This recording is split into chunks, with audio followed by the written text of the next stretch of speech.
Hi, everyone. This is Netalina Nasruddin, the CEO and the founder of Rise Up For You, and welcome back to our Workplace Solutions podcast. Well, we are here to help your team, your culture, and your people become their best. So super excited to be here. We have an amazing guest today. I'm not going to tell you who it is yet. I'll let him introduce himself. But we're going to be talking about networking, building thriving relationships, especially after the pandemic. How do we get back out there? How do we build connections? And how do we really build a tribe around us that can support us personally and professionally? Welcome to the show. Let's get started. Today, the workplace is more dynamic and diverse than it's ever been. 4 generations coming together to contribute to our economy's growth. But new challenges in the workplace are growing each and every day. This podcast brings corporate leaders to you, sharing solutions and strategies to enhance your company's culture and bring your people together. Rise Up For You presents its newest podcast series, Workplace Solutions. People matter.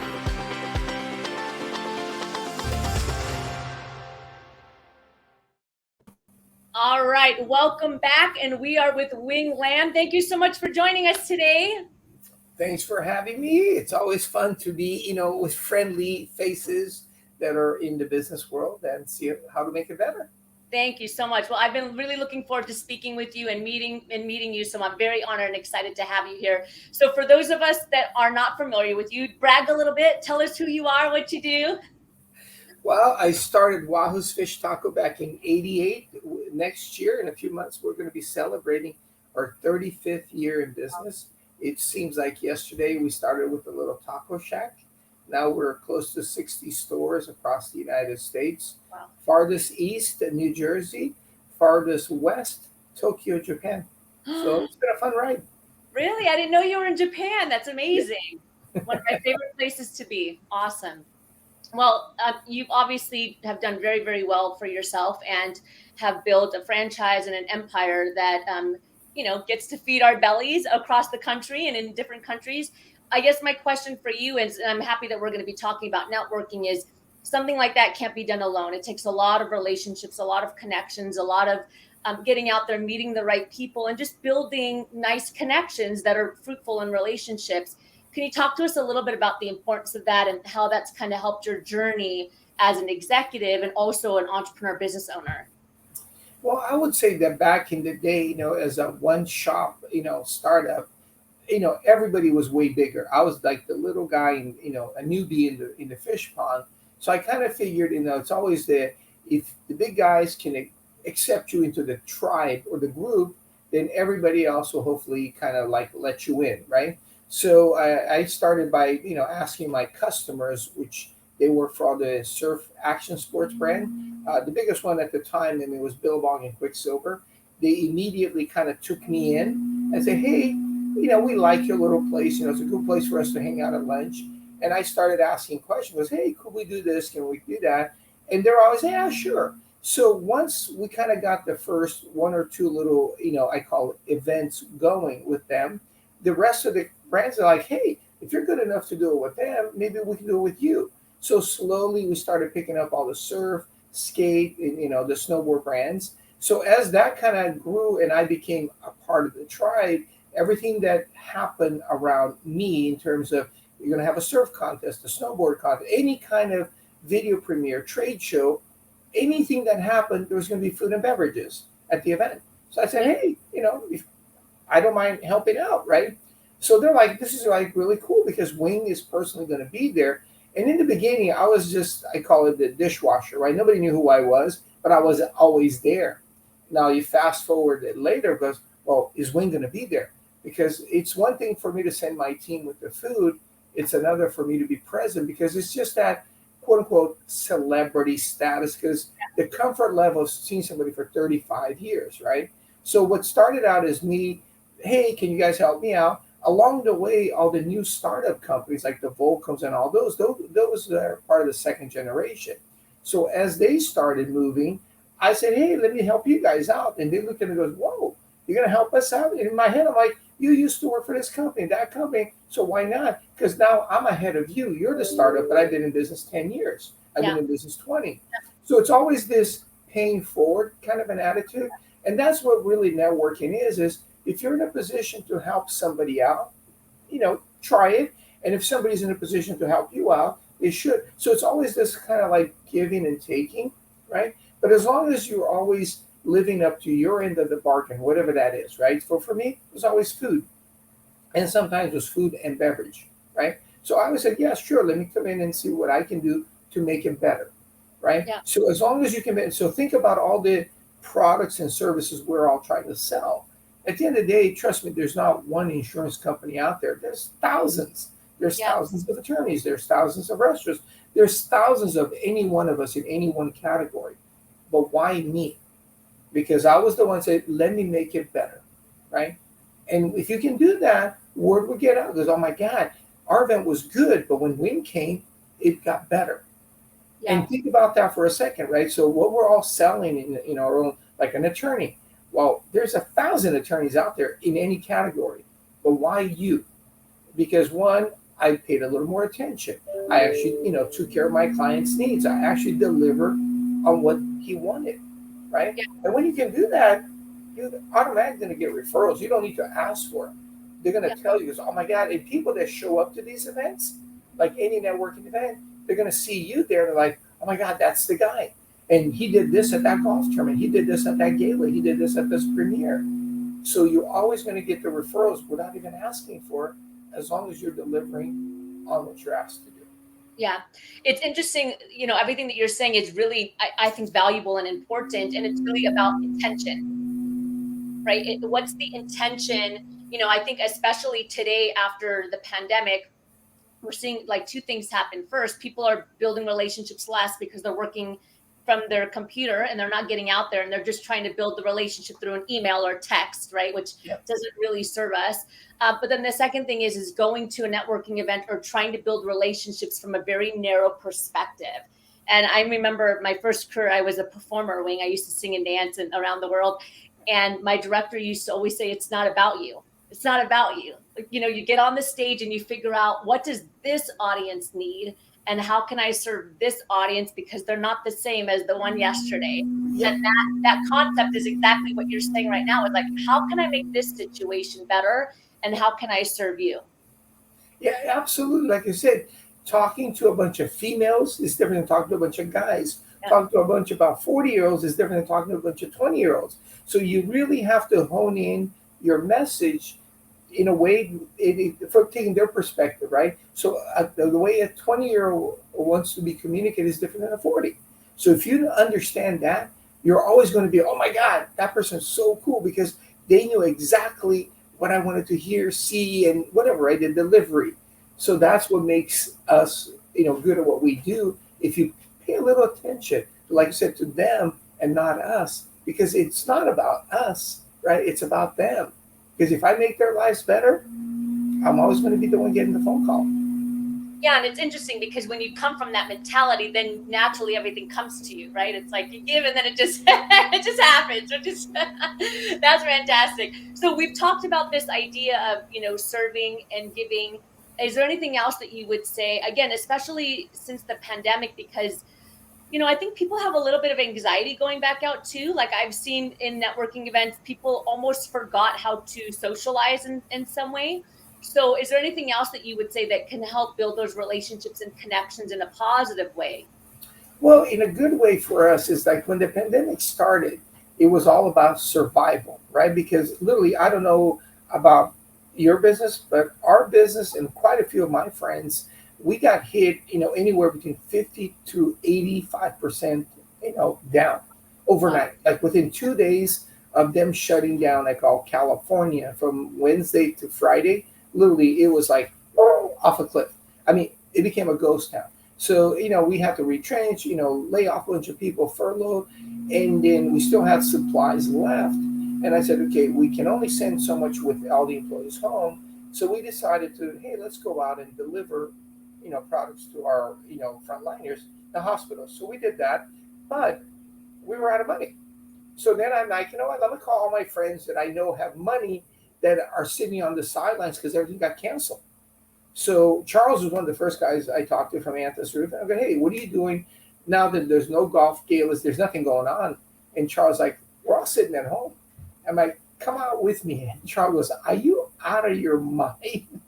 I've been told to shelter in place. I'm like, I know, but we got to go out and take care of the people, because that's what you always said you did as a business. We take care of people, we protect people, and we do all that. How are you doing that from home? You're not.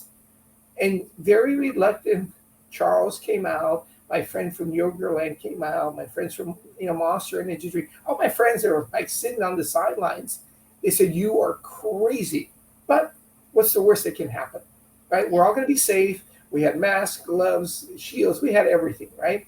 So we started going out, and a couple of deliveries later, Charles happened to be at Chalk Hospital. He didn't realize where he was at, but all of a sudden the nurses came out and goes, "Charles," and he goes, "Oh my God, these are the same nurses that took care of my premature babies a few years back."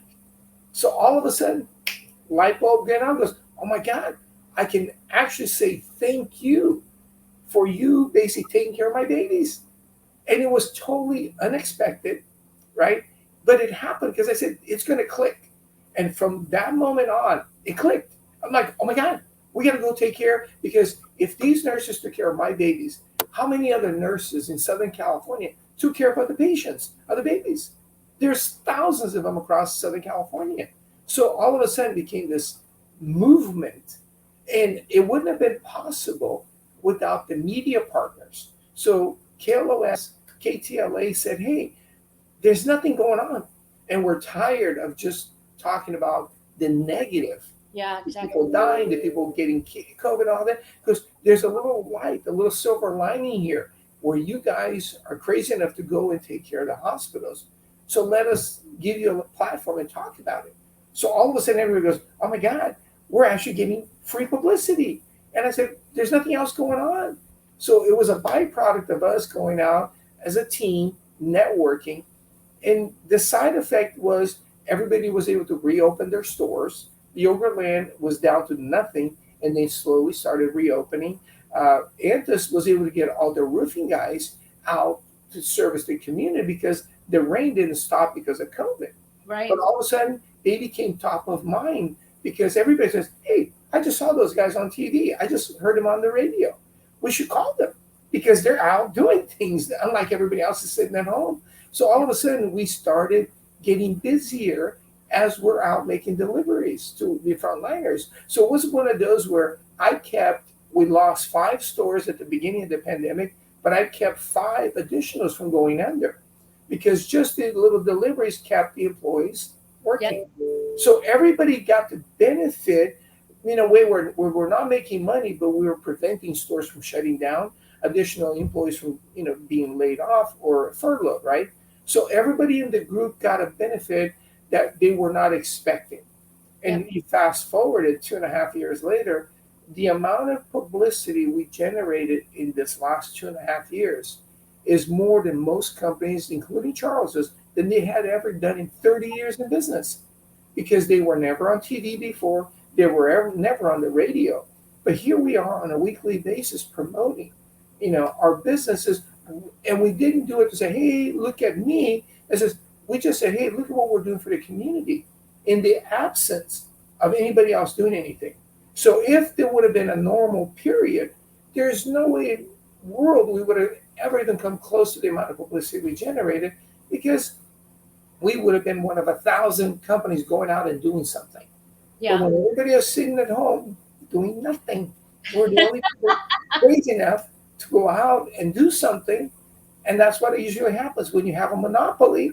You end up getting all the, the business because nobody else is doing anything. Yeah, absolutely. I always say, be seen, be heard, be relevant. And when I talk about being relevant, it's about serving and giving back and adding value. And again, everything comes to when that happens. And that was obviously very brilliant. You were serving, but in some ways it helped you strategically as well. I mean, like you said, you got out there, you were relevant, and it's twofold, right? So again, your business was able to be saved in some ways, in a lot of ways, and at the same time, you were supporting other individuals, and that's really key. And what I love about it is that can happen in any industry, for any business, for any executive that's listening to this. that's watching this, it doesn't matter what industry you're in, you can serve in some way. Your product can be of value in some way to the community. Yeah. Yeah. And like I said, when you see, like say a hurricane or any of these natural disaster fires, whatever, there's always going to be, I call it an opportunity. If you're doing it not to make money, but Sure. to do it to help people, you're not going to, 9 out of 10, it's going to come back to you one way or another, right? But don't go in there and goes, oh my God, I'm going to sell water now for $100 a case because people need water. I go, no, don't do that. That's bad for everything, right? But if you're out there literally going, hey, I can deliver water at $5 a case, which is normal pricing because they can't get the water to Houston or whatever the area was. And now you're going to look like, oh my God, this guy's really trying to help us. So all the different businesses that try to profit, they're very short-sighted because people are going to remember they were there gouging instead of helping, right? So the people that truly go in and say, hey, let me come in and give you guys, things that you need to get through this rough period of time, right? Those are the brands that will rise and people are going to remember because, oh my God, such and such company did something for us. They weren't trying to benefit. And we were never in it to make money. We're just like, hey, I kind of try to keep my stores open, but here's a way for us to do it together and bringing all the, other brands with us. So it helped everybody, right? And in the end, today, people are like, oh my God, you guys are still doing it. We're still, not as busy as we were in 2020, but we're still out there helping other nonprofits, helping them basically do their events better than they were without us. Yeah, absolutely. And that really is the key. I love the topic of this conversation.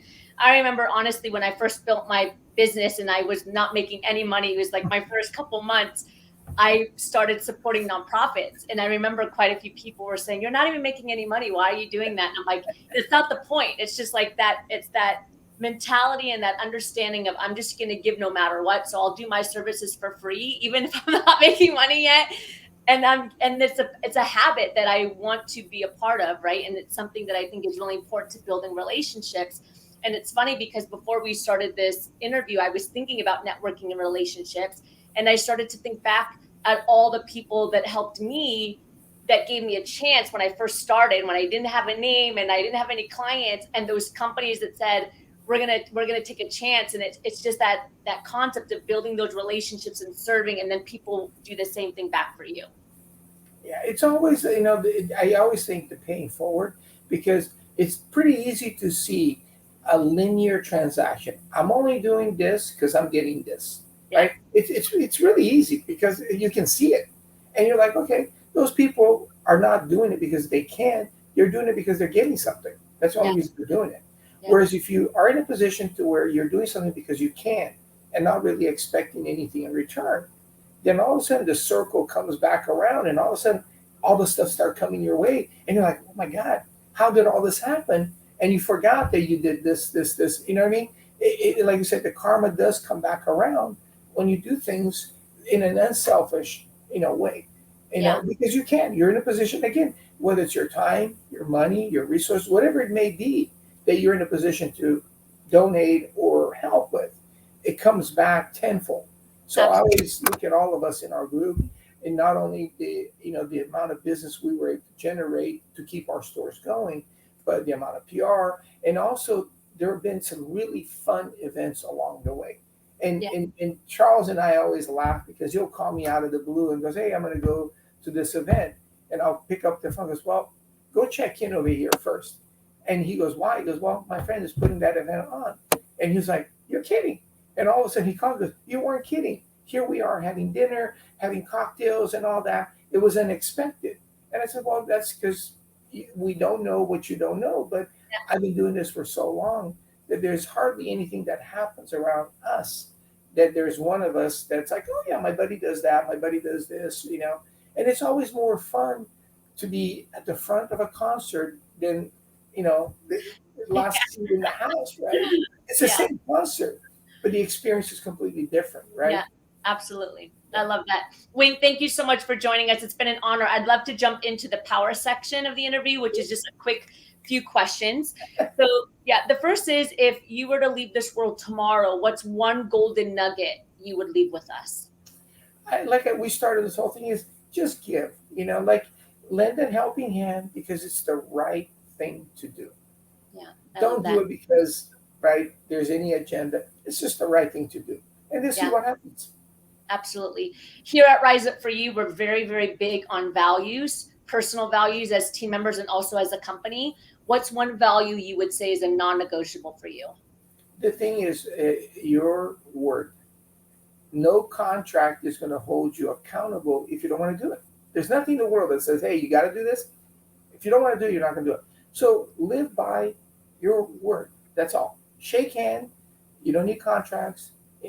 Your word is all I care about. Yeah, thank you, Wayne. Two more questions. So one, tell us a little bit about how we can find out about you. I know you have the California Love Drop. Tell us more about that. Where can we find you on LinkedIn? Yeah, my bigger Instagram is probably like my favorite. It's at Wahoo's Wing, and there's a picture of me and one of my buddies. So that's how you know it's me. And literally California Love Drop. Follow us, and also just hit me up and say, hey, love to be a part of what you're doing. And I always say two things: either you have money or you have resources. Because I hate to hang. I don't want to hang out with you, but you got to add to our experience. Yeah. So there's only two things you can do. You either bring a tangible product that we can, oh my God, the nurses are really going to love you now, or you find ways to fund more experiences and deliveries for our group. Absolutely. Thank you. And as you know, our company is Rise Up For You. What comes to mind when you hear that phrase? I think it's all about, doing your best. As we say, rise to the occasion. Don't slack. Always do your best, whatever that means, right? Be your best, and people are going to remember that at least you tried, and that's what we want. We want you to give your best effort. Absolutely. Wayne, thank you so much. It's been an honor to have you. Thank you. Always an honor to meet somebody new. Thank you. Well, another great episode here at Rise Up For You. Thank you so much for joining us. Again, as you know, we're here to help you, your team, enhance that company culture through human skills, that emotional intelligence, that leadership, that communication that is so important.